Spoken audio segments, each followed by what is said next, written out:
Hello everyone, praise the Lord. तो आए हम बाइबल रीडिंग करते हैं और आज मैं आपके साथ यशवा उसका 18 बाब पढ़ूंगी।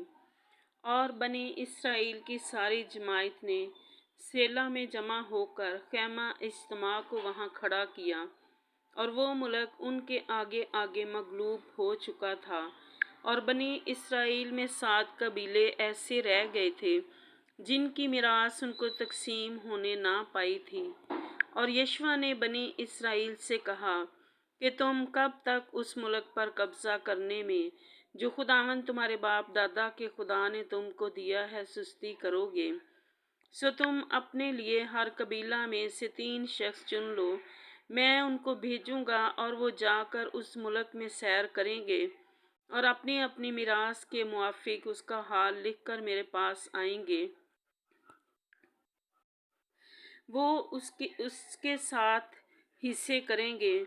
यहूदा अपनी सरहद में जनूब की तरफ और यूसुफ का ख़ानदान अपनी सरहद में शुमाल की तरफ रहेगा।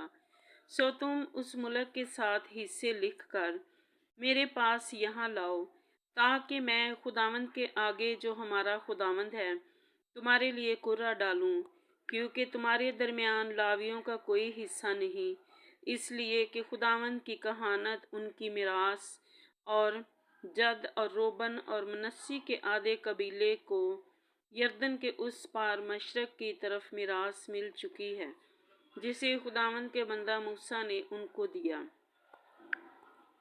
बस वो मर्द उठकर रवाना हुए और यशवा ने उनको जो उस मुल्क का हाल लिखने के लिए गए थे ताकीद की कि तुम जाकर उस मुल्क में सैर करो और उसका हाल लिखकर मेरे पास आओ, और मैं सेला में खुदावंद के आगे तुम्हारे लिए कुर्रा डालूंगा। चनांचे उन्होंने जाकर उस मुल्क में सैर की और शहरों के 7 हिस्से करके उनका हाल किताब में लिखा और सेला की खैमागाह में यशवा के पास लौटे। तब यशवा ने सेला में उनके लिए खुदावंद के हजूर कुर्रा डाला और वहीं यशवा ने उस मुल्क को बनी इसराइल की तकसीमों के मुताबिक उनको बांट दिया। और बनियामीन के कबीले का कुर्रा उनके घरानों के मुताबिक निकला और उनके हिस्सा की हद बनी यहूदा और बनी यूसुफ के दरमियान पड़ी।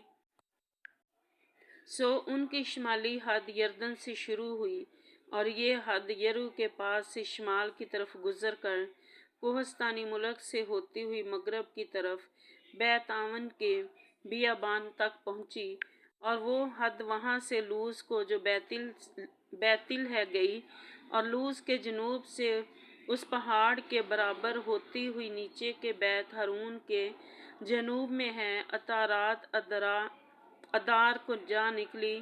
और वो मगरब की तरफ से मुड़कर जनूब को झुकी और बैत हारून के सामने के पहाड़ से होती हुई जनूब की तरफ बनी यहूदा के एक शहर क्रीत बल तक, जो क्रीत यरीम है, चली गई।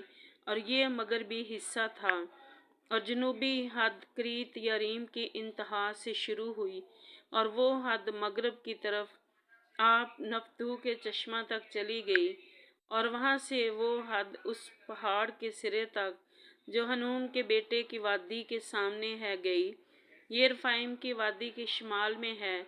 और फिर वहाँ से जनूब की तरफ हनूम की वादी और यबूसियों के बराबर से गुजरती हुई ऐन राजल पहुँची और वहाँ से वो शुमाल की तरफ मुड़कर ऐन शम्स से गुजरती हुई जली लूत को गई, जो अदमीम की चढ़ाई के मुकाबल, और वहाँ से रोबन के बेटे योबन के पत्थर तक पहुँची और फिर शिमाल को जाकर मैदान के मुकाबल रुख से निकलती हुई मैदान में जा उतरी। फिर वो हद वहाँ से बैत हिजला के शुमाली पहलू तक पहुँची और उस हद का खात्मा दरियाई शोर की शुमाली खाड़ी पर हुआ, जो यरदन के जनूबी सिरे पर है। ये जनूब की हद थी और उसकी मशरक़ की सिमत की हद यरदन ठहरा। और बनी बनियामीन की मिरास उनके चौगिर्द की हदों के एतबार से और उनके घरानों के मुआफिक ये थी। और बनी बनियामीन के कबीला के शहर उनके घरानों के मुआफिक ये थे यरू और बैत हिजला और अमीक और कसीस और बैत राबा और समरीम और बैतिल और ओइम और फारा और इफ्रा और कफर अलमुनी और गफनी और जब्बा, ये 12 शहर थे और इनके गांव भी थे। और जबहून और रामा और बैरूत, मसफ़ा और कफ़ीरा और मूसा और रकम और अरफील और तराला और ज़िरा अलिफ और यबूसियों का शहर जो यरूशलेम और जबिद और करीत, ये 14 शहर हैं और उनके गांव भी हैं। बनी बनियामीन की मिरास उनके घरानों के मुआफिक ये है। पाकलाम के पढ़े और सुने जाने पर खुदावंद की बरकत हो, आमीन।